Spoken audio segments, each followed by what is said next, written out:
The previous basket is under review.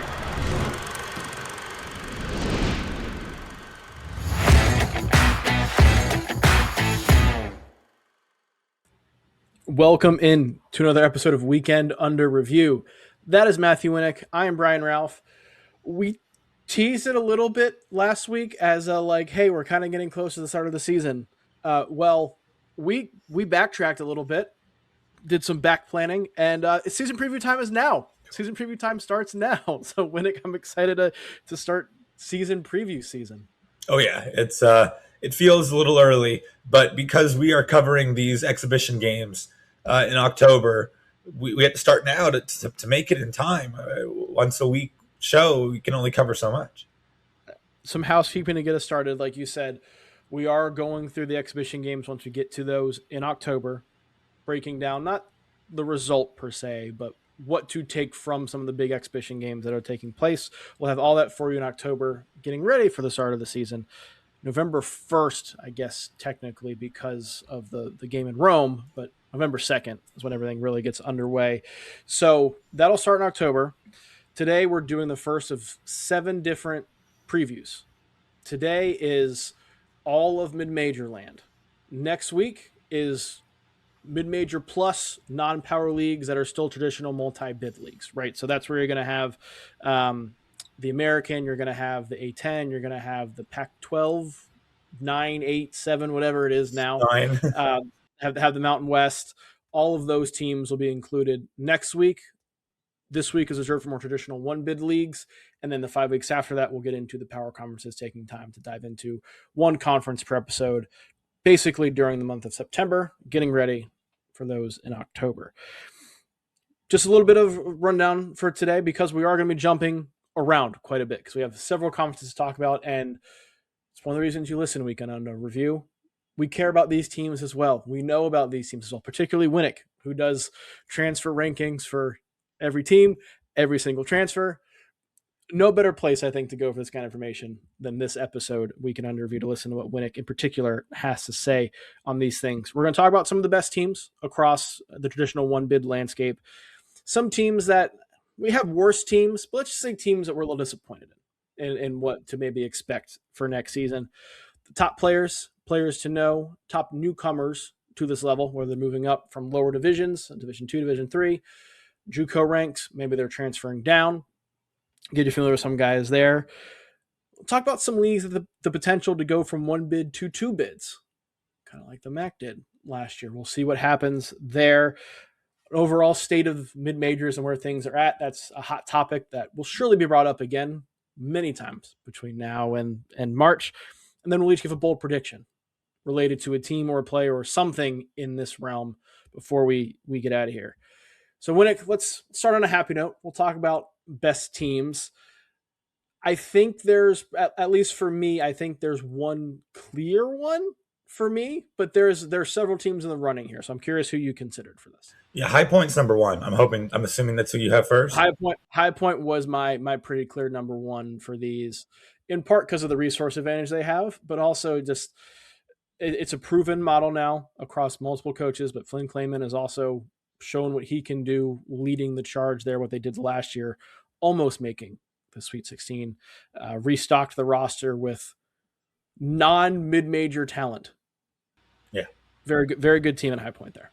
Yeah, they have a chance to be a top 50 team. I mean, their highest Ken Pom finish ever is 82. The money that they've gotten recently is a little more recent in their sort of D1 history. But yeah, 82, they're going to crush 82. They're way better than last year. They lost one game in conference last year to Winthrop.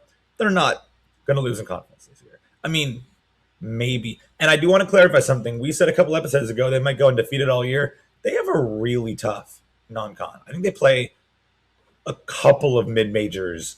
A couple of high majors in there. I'd be very surprised if they go undefeated in their entire season, but they're not going to lose in Big South play, probably.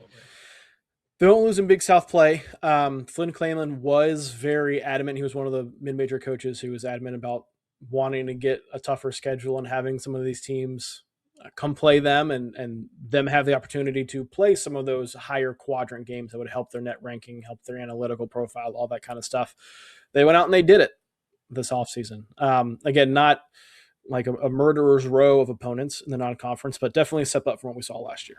Yeah, and of course, any team that's going to schedule them knows they're going to get a real game. This is not, Duke scheduling Army because Coach Krzyzewski went there and they can beat them by 65 and boost their resume. Like, any team that schedules High Point knows what they're getting into because there is no hiding the talent on that roster. No, I won't dive into specifics with High Point or specifics with the scheduling stuff because we may save some of those players and some of those talking points for later on in the show. But you mentioned there's a handful here that we're thinking of. High Point's clear number one, but who else was in consideration for you? Yeah, number two, I mean, it's a little bit prisoners of the moment because Murray State just beat the crap out of France's C team. Didn't one of you guys, was it you? I saw that tweeted about it, and one of their players, Sylvain Francisco, what got back at you saying they weren't a real team or whatever not. Yep, they were not a real team, which I understand. It's also beside the point. Like, that's not the major talking point here. It's that Murray State went and beat legitimate EuroLeague players, like names you would know who they are. Murray State went and beat them by 38. Yeah, I was going to say didn't beat them, crushed them. And it wasn't like a bench players. Like they actually, France kind of came back a little bit in the second half. Like Murray State was up by more. It wasn't even close. They are extremely talented. They use the European realm very well to get their talent. But of course, year two, Ryan Miller, year one, they were very talented, perhaps the most talented team in the league, and they very much underperformed. So there's going to have to be a coaching uptick, and I'm sure they know that. We're going to need to see more out of Ryan Miller from, of course, the Greg McDermott Creighton tree. Speaking of High Point, and Alan Hussey was there for a few years. He's going to have to step up the coaching game to go along with the talent. Let's talk about them a little bit more because they are the team that I think has gotten the most notoriety from the foreign trips that teams have taken. A result like that is the reason why.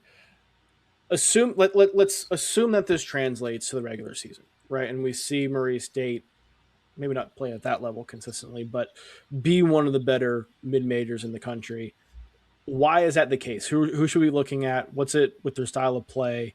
What would make them be one of the best and the biggest challengers to High Point for the best team in these one-bid leagues? Yeah, well, they have the best player, and then I'm going to get into him a little bit later, so I'm going to tease that for when we get further down.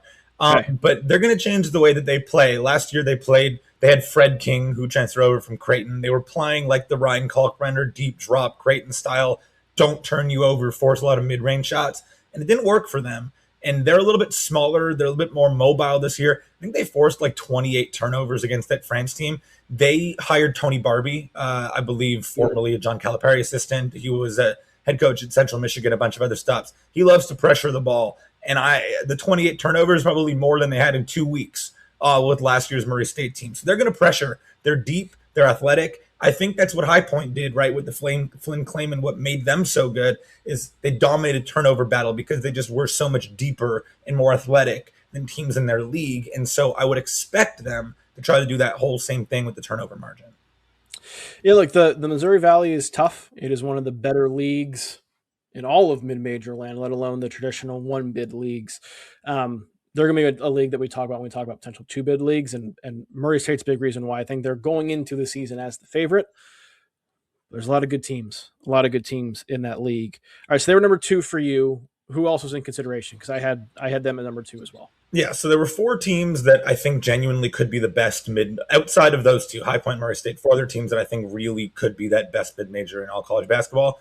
Liberty, UC Irvine, Miami, Ohio, and UNC Wilmington. All 4 of them have a fair amount of retention, but all of them built their way. I mean, Miami, Ohio, they have Evan Ipsaro coming back from injury, who was their best player before he got hurt in their dream season last year. Luke Skolajak comes back. Antoine Wolflord with the 5-5 is back. I think that's a huge deal for Travis Steele's squad. UNC Wilmington brings back a ton, and I love their transfer portal ads. They were top 10 in my portal rankings. UC Irvine, this is another kind of prisoner of the moment. They're playing right now over, and I think Taiwan. And Olivier Rioux looks like a real player. Like, I had to sit down and watch a half of him play. Man, if that's what it is in 2 months of UC Irvine practices, like, he is going to play 20 to 25 minutes per game of like actual starting center Big West basketball. Yeah. And he's going to be so appointment television. and some of the pieces they have around and Russ Turner, who's been there, done that. That's going to be a team that I'm really going to have an eye on. Yeah, if you're sitting there thinking, Olivier Ryu, what does that name sound familiar? He's the 7'9" dude who was on Florida's bench the last couple of years, transferred down to UC Irvine. And this is the system, I think, for him if he's going to be successful, because he is not a great athlete. When you're 7'9" and that size, you are going to lumber no matter what. But the way UC Irvine plays defense and funneling things to the paint, they just have had so much success with these massive rim protectors that's what you're asking him to do to a T, and it seems to be working. There are comical clips, even in just this Taiwan game, where he's standing in the paint and the big man who he's guarding has a 14-footer, and Ryu's just chilling in the paint with his hands all the way up, and he's like, with my arms, because think about it, like his arms up, he's basically blocking your sight of the rim. So it's like a contest. There's obviously the cornet contest, but this is different. He's literally blocking the rim with his arms. You got to shoot over it. It's crazy. I cannot wait to watch it. But it's not just like a gimmick. They're going to be good with him. He was in their most recent game a plus 28, the number one on their entire team in plus minus. Yeah, calling him a gimmick at Florida is rough and not fair. But especially given the other bigs who are on that lineup and in that roster, he was not going to play impactful minutes for Florida, and I don't think his skill set was suited for that. His skill set seems to be suited for this. Yeah. So that'll be interesting to see what happens there. Before we move on, we brought up Miami, Ohio. Obviously, they were one of the big stories from last year. They're not going to repeat the undefeated run, but what should expectations be for the Red Hawks this season? Yeah, they are going to be all offense once again, even with Antoine Wolfolk back. Who's their best defender. They're going to have a lot of 3 guards probably on the court at all times, push the pace. Not the Ian Elmer 3-and-D, athletic wing piece is something they're really going to miss, I think. But they bring so much back still. And they're going to play their way. Of course, they got so lucky at every turn. They're not going to go undefeated again. But they're really good. Was there any other team you want to talk about? Or I got a couple more to mention before we move on. No, let's get to who else you wanted to mention. Okay, so I want to do a couple low majors because they're not going to be the best mid-major in the country, just simply the level they play at. But UT Martin in the OVC, good. I feel bad for every broadcaster that has their game because they literally will not play an American. I think they have one American on their entire roster who's a freshman who won't play.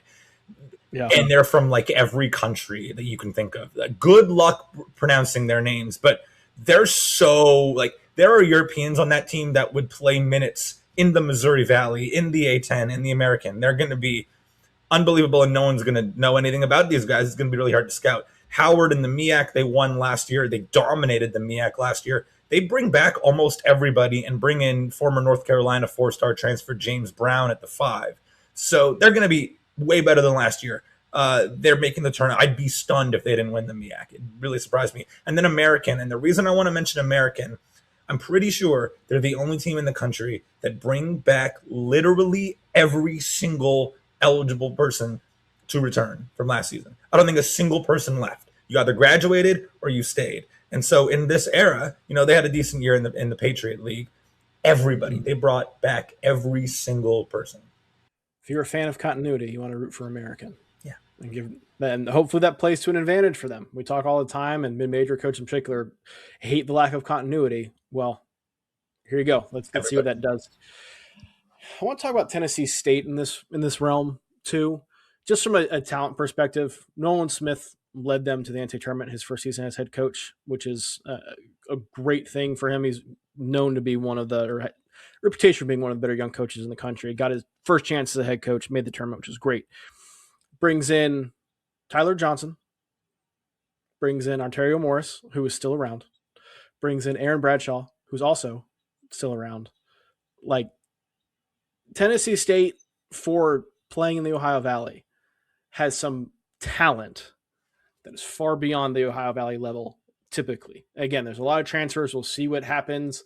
There's a reason all those guys are available and why all of them are playing at Tennessee State. Yeah. But a lot of talent there, a lot of newcomers, a challenge for Nolan Smith to get things, continuing to roll in a year or two.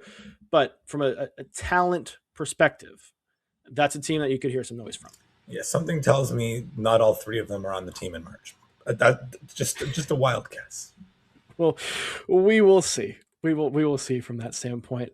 Let's flip things now into looking at teams that we might be a little bit disappointed by or not expecting much from. This is not, sorry for the stray, Delta Devils, but this is not just Mississippi Valley State might finish last in Ken Palm. But who are some teams that you might be disappointed by? Yeah, the first team on my list is Mississippi Valley State. Okay. Like I'm putting together roster sheets, right? And like I can go to even any other MEAC or SWAC or NEC or whatever team, and you can like find like 5 or 6 players they've announced are on the roster. Or, like they'll tag pictures of players and pictures you can see who's there. There has not been one single post from Mississippi Valley State on a single player they have added, on a single practice that they have done. I don't know what's been going on with new coach Mike Davis. Like there is no players on the roster. I don't know a single thing about it. I know more about like the last place Canadian team than I do about Mississippi Valley State. And quite honestly, I think it's kind of unacceptable. Like you are a Division I program. Season starts in 2 months. I get that you're not going to win many games, but like you have to put forth something. And that's really tough to see. Bunched into that is Texas Southern, who has now had 2 coaches this offseason, but still has none because they started with interns. I forget his first name right now, but Chapman, who was a Johnny Jones assistant. Then they booted him from the intern when they hired Corey Lowry from Seton Hall, and then the board denied the hiring. So it's mid-August, and they don't have a coach.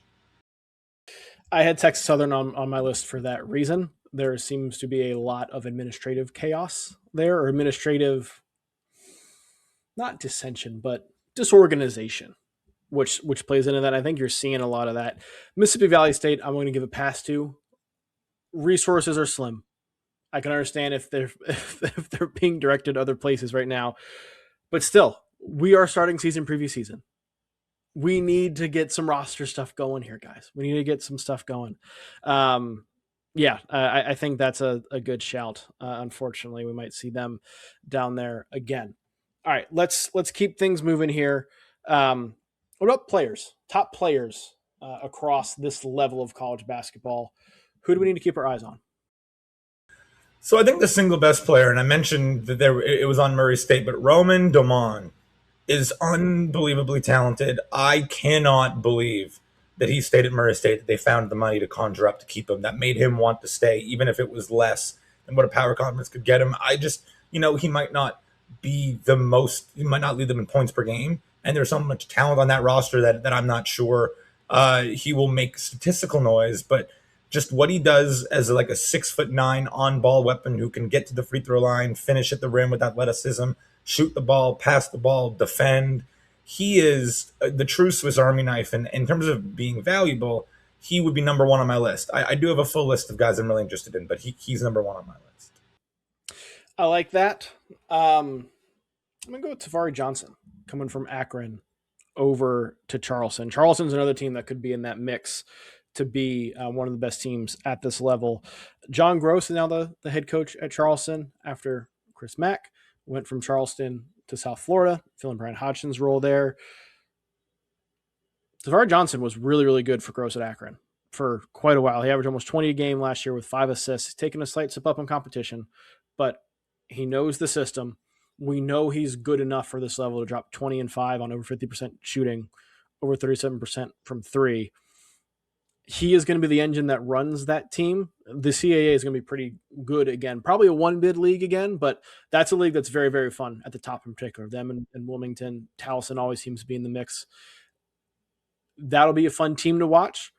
Tavari Johnson is going to be a big reason why, so I think he's worth a shout out here. You might get guys transferring down. For guys who stay at this level, I think Tavari Johnson's as good as it gets. Yeah, and I like that shout specifically, and it's not to disparage Tavari Johnson at all, but he's had a player that I think really benefits from being in the mid-major level. It was really small. John Gross's system is extremely up-tempo, and it hasn't really translated up that well against top-tier competition, but it's been unbelievably efficient against those mid-majors. So it's one of those things where it's like, if your career is to play 15 years in Europe, you get this 5-and-5 gift. Go back to the coach that helped you, the coach that shows, European teams or G League teams how efficient you can be in an on-ball role. rather than be the seventh man on North Carolina, for example. I think that's just a really good choice and will allow him to be one of the most, effective players in the mid-major world. Yep. He is a newcomer to Charleston. He's not a newcomer to this level. So before we get to other newcomers at this level, are there any other players who are at this level or returning to their old school that you want to make sure we touch on? Yes, I wanted to talk about 5 guys really quickly that are staying at their school that I'm very surprised they did, because they were awesome and they're going to have amazing years because they stayed. Ian Dillon at Belmont, going to play for Evan Brads. He's probably, in my opinion, their best player. He was unbelievable for an amazing Belmont team last year. Hamad Musa, The Athletic did a really good story on him staying at Cal Poly. He got like $1.5+ million offers, and they, I think, reading the tea leaves, had about $150,000 to offer him to return this year. So basically, a 90% pay cut to stay at Cal Poly in their really unique system with Mike DeGeorge. Miro Little, who played at Baylor and at Utah, went down to UC Santa Barbara, was incredible as a passer, could have easily gotten $1 million+. To go back to the P5s and stayed there, he should be the point guard of a really good UCSB team. Jordan Watford at Queens. I don't know how they kept him, because he is a baller. He gets to the rim at an unbelievable level. Great frame for a guard. Cannot believe he stayed. Good for Queens. Doesn't matter who else is on their roster. They're competitive because they have Jordan Watford. And then lastly, Larry Johnson, who is the best player of these 5. I don't know how. McNeese kept him. Clearly there's some money or some loyalty keeping him in Lake Charles, Louisiana, because he is going to dominate the Southland once again. He will. McNeese has found a way, and it started when they hired Will Wade, but found a way to tap into some stuff locally with the resources. And they're not, mid-major plus from a resources standpoint. They're certainly not high point from a resources standpoint. But they are cream of the crop at certainly the Southland level, and I think maybe even the bottom half of the country. I think McNeese is probably cream of the crop there with the resources they can tap into. Jordan Watford, by the way, just a sophomore. Yeah. Just a sophomore. 4 years left. Yeah, he's a really good player. Queens was good last year, and they had a lot of high major size on the perimeter, not necessarily traditionally in the paint. They have that again this year. That worked really well for Grant Leonard. Obviously made the tournament. We'll see what they do for an encore here, but Jordan Watford's going to be at the center of all that, certainly. Okay. Let's get to the newcomers now. Before I dive in and gush about one guy that we've talked plenty about in this podcast offseason, CJ Brown, give us some other names. I didn't mention any high point guys, and then the reason for that is because there's too many good ones. Brown would be the one shout. I think that's a great idea. Quickly, 5 guys. One JUCO guy, Tyrese Lacey at Little Rock, is 5'7" and the most electric player I've ever seen in my life. You have to catch a Little Rock game because you get to watch a 5'7" dynamo. You have to watch him coming from JUCO ranks. One of my 10 favorite JUCO transfers. Dylan Clausen at Liberty is my favorite D2 transfer. Best D2 newcomer in my opinion. 6'8" forward from Washburn, a top 5 D2 program. He can do a little bit of everything. And then 3 up transfers going to lower level leagues that I think probably could be high major players again a year after. KJ Wyndham from Northwestern going to James Madison. That was supposed to be Northwestern's second best player last year, and now he's at James Madison. I think he's going to have an awesome year. Luca Taves, I don't know how to pronounce his last name, from Boston College, is going to Furman. He has extremely good shooting and passing pedigree. I think he played internationally for the Japanese national team and put up some good stats. I think he'll be awesome for Bob Ritchie. And then another Charleston guy you just mentioned, you know him well, Eli Ellis, I just think is such a mid-major, killer. So he's going to be really good at Charleston. It needs to be really good in that system. Yeah. With Gross as well. The decision to stick with South Carolina was an interesting one for him. I'm glad that he did. But I think that level of Charleston, where he is a high impact player on a quality mid-major team, is like finding his level. Yeah. Because he does not have the athletic profile I think you need to have the kind of impact he certainly wants to have at the power conference level. But skill wise, he's there. And certainly swagger wise, he is there. And next to Tamari Johnson, he's not going to have to be a point guard anymore, right? And he's way better off ball, but he's not big enough to play off ball at the power conference level. That's going to be an interesting I think, team to watch because you're going to try and win games first to 100, which will be fun. And this Charleston team can probably do that. CJ Brown coming down from South Florida. I think the system fit is phenomenal. I won't belabor this because we've talked about this 2 or 3 times this summer. But the way Flynn Clayman and High Point wants to use their guards, very ball dominant, want to push the tempo, distribute the ball around. CJ Brown did that at a very high level at South Florida, the American last year. He went down to run the show in the same kind of system at High Point, where he's going to have better talent around him than every other team that's on the court. I think we're going to see a big year out of him. Should be more efficient as well, but also the lack of 3-point shooting for him. He was 24.2% last year. Not great. They got shooters around him, so he doesn't have to shoot. The space will be there for him to attack and get downhill as well. Rebounds his position pretty well too. I think he's Big South Player of the Year, and being that guy on a High Point team that I expect to, this is not my bold prediction, but I expect to win 30-plus games again this year. He's going to be pretty notable. Yeah, he might lead the country in steal rate. I mean, he was top 250 as a freshman, but with the amount of freedom he's going to get to pressure the ball in that frame, he's going to get so many steals and just easy runouts for dunks. He is. Any other newcomers to discuss before we kind of go big picture here with talking about leagues that have the potential for multiple bids? And no, I think it's the guys that drop down, the Eli Ellis's of the world. It's the D2, which has become a huge deal recently, and then it's the Europeans. But outside of UT Martin, like I mentioned, who is entirely European, there's not a lot of European, like really high impact European guys that end up in the true mid-major level outside of Murray State and UT Martin. So I would say that, a lot of these guys, these best players, are going to be freshmen that I've never heard of yet because it's hard to know a lot about mid-major freshmen, or these D2 transfers and JUCO transfers. Yeah, it is a bit of a reshuffling of the deck at the start of every season, which is the way it is across college basketball now. A little bit more so the mid-major ranks than this level because the resources are thin and spread out for the most part. But we will talk about a little bit more of that when we get to the state of this level of college basketball in a little bit. But these are traditional one-bid leagues. We have seen several of them get multiple at different times the past couple of years. The MAC was the most obvious example. Last year, Miami, Ohio loses to UMass, first round of the conference tournament. That gets MAC 2 bids. Is there a league where is that the path for 2 bids in any of these leagues where it's a High Point like or a truly dominant team losing the conference tournament? Or is there a league where 2 teams have enough strength to potentially put together analytical profiles that now with the field expanded to 76 teams, where maybe there might be a little more wiggle room for multiple bids there? I think the Missouri Valley has a chance to do what you just described.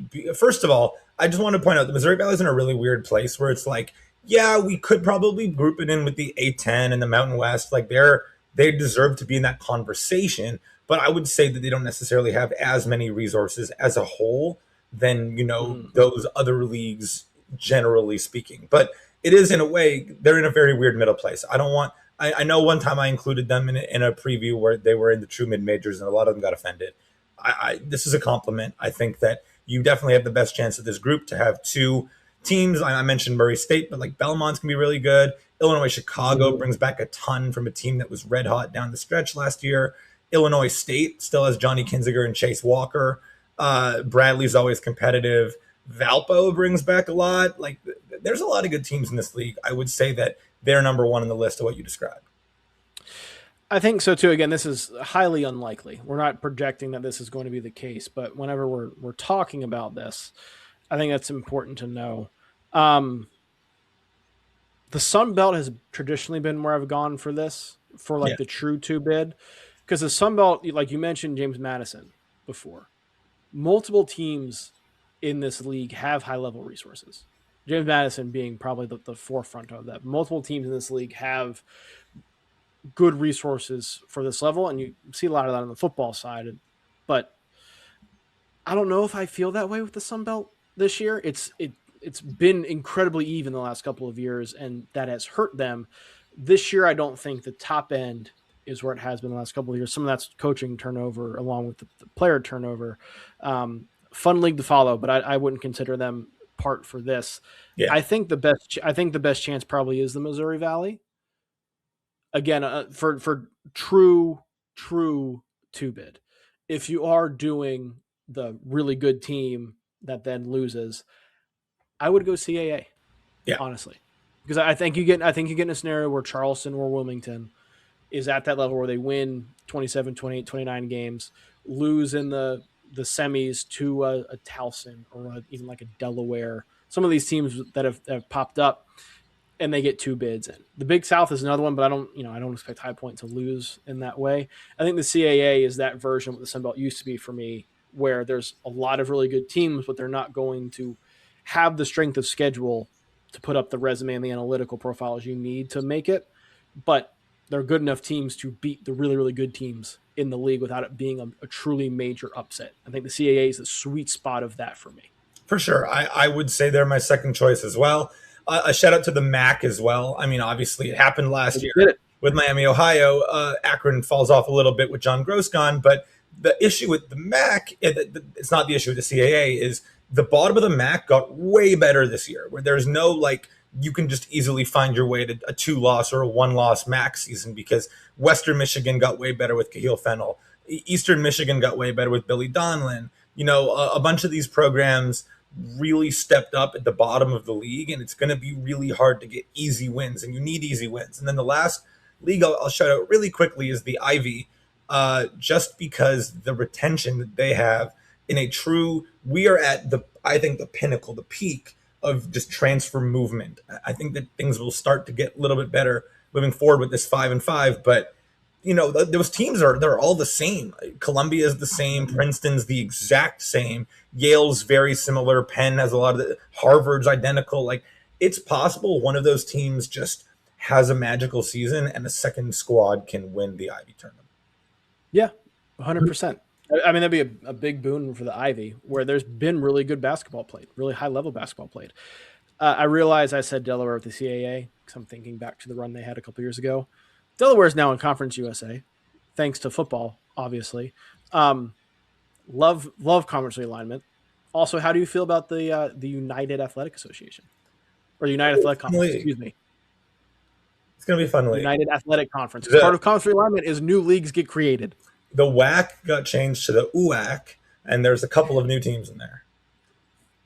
I'm actually going to talk about the UAC. There's 3 former WAC teams, 5 ASUN teams, and then Little Rock. I'm actually going to talk about them. I have 2 bold predictions down at the very end of this show. The UAC will get a slight mention in the bold prediction. Okay, well, the UAC. I love that. Well, let's kind of big picture this here, because you mentioned you think that we're at the height of transfer activity and think that's going to stop.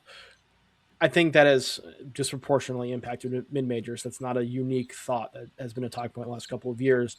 So as the scheduling, but as you look at the slew of traditional 1-bid leagues and what we would just look at this level of college basketball, how do you look at it right now? What's just a state of 1-bid leagues in college basketball? It's not great right now. It's just, it really is a haves and haves not game more than it's ever been. Obviously, traditional powers are traditional powers for a reason. They've always been good, but it's not pay for play necessarily, but it's becoming that. It's so transactional in the mid-major leagues, where it's like, okay, well, you don't have enough players, but you have a lot of money, then you can just find European guys to add. You can just find the best JUCO guys, the best D2 guys. Obviously, connections matter. And I think the D2 thing was really interesting, where it's like Liberty doesn't have as much money as some other teams, but they were really early to the D2 train, and they got the best D2 player for like 3 years in a row. And now everyone else is following, and the D2 realm is sort of spread along. And now different teams are going in different areas and different realms. But as much as we've been, harping on High Point from a positive lens, and I don't want to be too negative, but it's like the rest of the Big South, USC Upstate is never, ever, ever, ever going to compete with High Point, because they probably have 1/50th of the budget. And so when you're paying players real money in leagues where only one team makes it, it's the divide is bigger every year, and it's not great for 70% of these teams. It's not. I would also argue that I don't think it ever has been. I think we've just seen some reshuffling the last decade that is finally, I think, started to settle itself out a little bit. And this goes back to Texas and Oklahoma joining the SEC, because then the Big 12 had to soak up the teams that were at the top of the mid-major ranks, and then those leagues had to suck up teams to replace them. So there is, along with like the transfer portal and NIL and all those things that get blamed for the lack of Cinderellas, let's say, right? All those things. And those are certainly major factors. But also, like, Houston would have been a non-power conference team a couple of years ago, right? Playing at that level.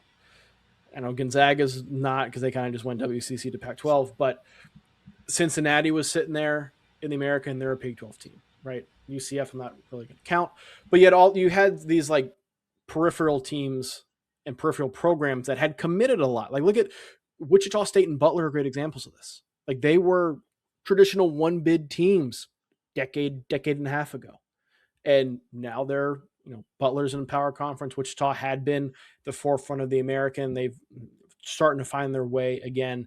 But these programs that had committed a ton to basketball and routinely showed a big commitment, a big financial commitment, were making such a big commitment that the opportunity came for them to move up. And I think that created this stretch for the last 5 to 10 years where there was a bit of a power vacuum in the traditional one bid level, where there weren't the established entities, because those established entities moved up. They were the ones that were desirable for other conferences. And so now you're starting to see, I think, a new class reestablish themselves. Right? That's where you get your High Point. That's where you get your Liberty. That's where you get even UC Irvine to a certain extent in the Big West. I know they didn't really move, but you're starting to see these other schools now that are starting to put forth new commitments because they can, whether it be NIL, whether it be they see the opportunity in a new league with some of this realignment to establish their dominance. That's a conscious decision. And we're seeing that order kind of reestablish themselves, which I think will do better things for traditional one bid leagues in March. Because yes, there's a consolidation of talent in the power conference leagues with NIL, transport, all that kind of stuff. There's also consolidation of talent at those power one bid schools, where the High Points, where the Liberties, where the James Madisons, where the Akrons, where the Miami Ohios can attract some of the better talent that maybe doesn't have the athletic profile of a high major team, and can have the resources to keep it together for 2 years maybe and grow it. So I think that's a factor. But we're also seeing teams adapt. Like you mentioned, Liberty looking at the D2 ranks, UT Martin looking overseas. Because of the portal, we're now, again, 5 years into this because of NIL, 5 years into this. It took coaches a while to adapt what the system is now. And now they've kind of done so. We're seeing them find edges in these new places that we didn't know were there because the old edges were gone. So I think we're establishing a new baseline. Again, it's not going to be as good as it was 10, 20 years ago because a lot of the teams that made it up aren't there anymore at this level. They've moved up to other levels, which is a part of this that doesn't get talked about as much because, like, as much as the fundamentals of the sport have changed with player movement and, again, NIL, the schools that were committed at this level were committed enough to move up. They're not there anymore. Again, we're reestablishing the top echelon of the one bid leagues, and they're new schools. And I know High Point gets the brunt of that. And you can kind of bat your eyes or what have you at it. I think it's just kind of the way it is. But I think the strength of one bid leagues, because it had been so in flux the last couple of years, I think we're starting to step on solid ground finally. Yeah, and I mean, I don't want to get too much into like the politics and all that stuff, but if there ever is an act that does limit transfers to one time only, I think that would save the biggest issue in terms of actual on-court player retention stuff with mid-majors, which is the boomerang transfer, which I think is the worst thing by far in the transfer portal right now, which is, high major player or upper mid major player doesn't get a lot of minutes. They go down to a place where they can play. They have one really good year and then boom, right back up. And that is entirely unfair to mid majors. I would argue more unfair than them getting a really good freshman, having a dominant freshman year and going up to power conference level. Like, obviously, the power conferences are reaping the benefits of the good recruiting of the mid major, but it's the guys that weren't good enough in the first place, find a home, succeed, really get their their mojo back, and then just immediately go back to being the eighth man on Seton Hall. Like, well, it makes no sense. And I really think that mid-majors would be way better off if they can get these drop-down transfers and actually be able to keep them and have them develop. It would change so much. I think it would. I also want to point out that sometimes this happens at the power conference level as well, and we call it a Michi. Sometimes, as in once. Sometime, I guess you could say. But yeah, I mean, I don't want to get into the whole politics thing. It's the way college sports are right now, and the coaches that have adapted to it are the ones that have had success and the ones that continue to have success. You're not going to get the same roster for multiple years unless you're American or unless you're very lucky. And even then, if you get it for 2, you're not getting it for 3. It's not happening. Not happening. All right, you said you had 2 bold predictions. I only have 1. I want to hear your first one. Okay. The one you are most confident in. I took my bold predictions as something that will happen. I'm just trying to figure out who, because it's not like I wanted to sit here and be like a 15 is going to beat a 2. And I just don't believe that's going to happen. I hate to be like too realist. I don't know if that's what yours is, but I can't do it. So I was trying to figure out, one of the bold predictions is which first year head coaches are going to make the dance in their first year, which is a very, very tough thing to do and happened way more than usual last year. I think it's happened to 2 guys. Nevada Smith at Siena, coming over from Marquette. Shaka Smart assistant, I think, is really, really good.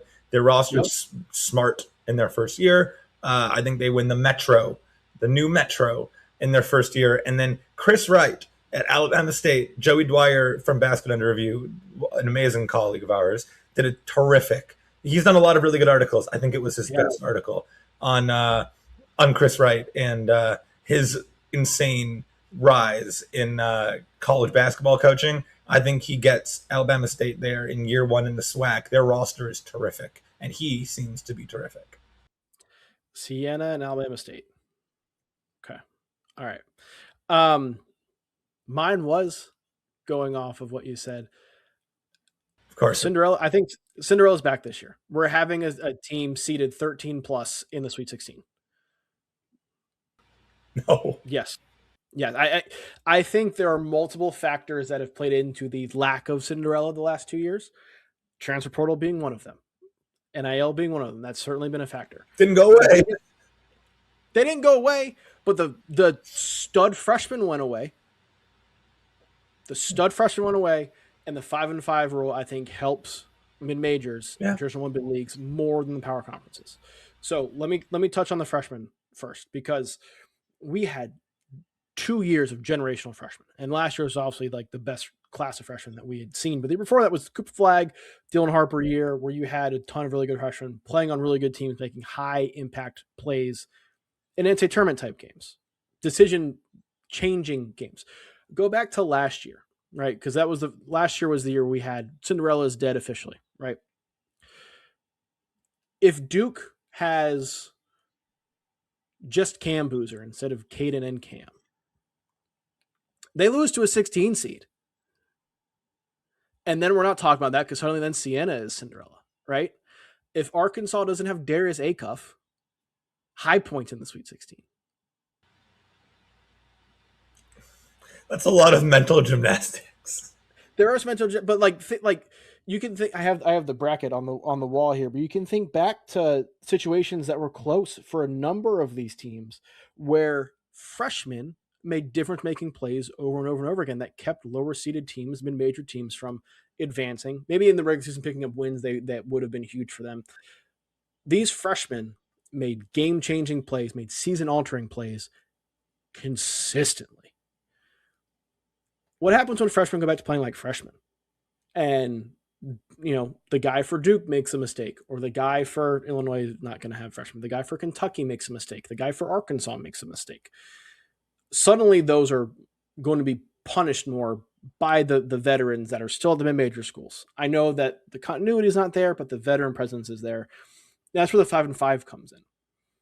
And I think it helps the mid-majors more than the power conferences, because if you're a power conference player playing your 5th year, it's largely because you are probably not good enough to go to the NBA or have a long-standing NBA career, and you want one more crack at the NAL and what you can get there. If you're a mid-major playing your 5th year, the NBA stuff wasn't there for you in the first place, right? You are kind of maximizing the player you are right now. And so the value that we would always think of the experienced mid-major teams having, I think that edge is still there with the 5-5 guys at that level, because those are the guys who are the savvy ones, the highly skilled ones who are hungry, craving something, and not the ones who are there for the paycheck and the ones who are there because they're not quite good enough, right? The ones at the mid-major level, I don't mean this, probably were never good enough to do that, right? Even the ones that way back when you think back to romanticizing what mid-majors used to be, largely were not good enough. That was never a thing for them. So you add another level to that disparity in the experience edge for mid-majors, that lack of highly experienced freshmen, I think we see somebody break through.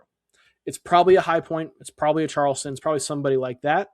But I do think we see somebody seeded 13 or lower make the second weekend of the NCAA tournament. There's no chance High Point's going to be a 13. That's the problem. That is well, yes, because now we're at 7. It's okay. 12 or lower. Okay. Sure. I'll say 12 or lower. Fine. Because of expansion, teams move up. I'll say 12 or lower. Counterpoint. Expansion makes it harder because they get vetted out earlier. Second counterpoint. 22-year-old EuroLeague point guards and 17-year-old freshman phenoms reclassifying, and all these Euro guys were not there last year. The reinforcements at the top of the sport are pretty insane. And then lastly, I don't know if I had a lastly. Oh, yeah. The reinforcements at the top of the sport are insane, but you're not beating a 1 seed or a 2 seed if you're a 12 to get to the second weekend, right? Yes, You're beating a Wisconsin who High Point beat last year. You're beating teams that are like in the 4, 5, 6 range, 7 range that are probably solid teams, but don't have those difference makers coming back. Okay, it can happen. It can happen. Obviously, it was close last year and a little bit of variance luck, and it does happen. I don't think it's more likely, but it can happen. I think it's more likely. I'll tell you what is likely, and that's my second bold prediction. And I have 3 potential, hopefully all 3, never made the tournament before club teams that I think are going to make the tournament and get off that list that's getting shorter every year. We talked about them 3 times this podcast, but I think UT Martin's winning the OVC. They've never made the tournament before. So that'd be pretty awesome. And if they do it, that would just be a complete big win for the European movement in college basketball, I suppose. Take that as you will, depending how you feel about it. We talked about the UAC. I think Central Arkansas has a very real chance. John Shulman was awesome last year. Actually, I'm now just realizing that would be John Shulman and Jeremy Shulman, both making the tournament and getting 2 teams that had never made the tournament before. But I think Central Arkansas, they were so close last year. I think it was the final against Queens that went to like double or triple overtime, and Cam Hunter was monster. He's gone, unfortunately. But although maybe he has 5-5. No, because he got hurt and whatever. I just rambled. Central Arkansas is still really good. No Cam Hunter. They might break through in the new UAC. And then St. Thomas, Johnny Tower, now eligible. I think this is year 2. They're unbelievable. They're one of my 5 favorite systems offensively in the country. The Summit is not terrific this year, and I think that St. Thomas finally breaks through. They've been one of the best teams in the Summit since they joined 4 years ago. Right, like that's a program I have a lot of belief in. I like those. I always think of, again, I don't mean to catch a stray, but if you're listening to 49 minutes into this podcast, I always think of like Elon with this, just being local or an hour around here. I don't think Elon's doing it, but I also, where they're based in North Carolina, it baffles me that they've never made the tournament. Can I tell you something? I actually almost added Elon as a speculative 4th. It sucks because UNC Wilmington and Charleston are so good, and Towson is also going to be really good. Elon might have the best team that they've had in the last 20 years. I love their roster. I don't know if I fully believe in the staff necessarily because it's been an up and down couple of years, but they really did a good job with the roster, and it is possible. It is not impossible that, hey, if there's a two-bid CAA, maybe Elon's the bid stealer. It could be. It could very well be. I love that we're at this point, man. This got me all excited. Talking hoops. This got me all excited. We got 6 more weeks of season preview season. We'll be back next week breaking down the non-power leagues that are traditional multi-bid leagues, even your revamped Mountain West, the new old Pac-12 8, 7, 9, American A10.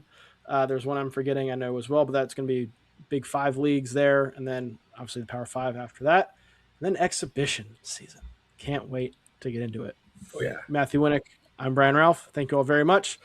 Thank you for laughing at all of our fun stuff that we did. If you disagree with either of us and want to let us know, make sure you subscribe to the Discord. Subscribe to Basket Interview if you have not.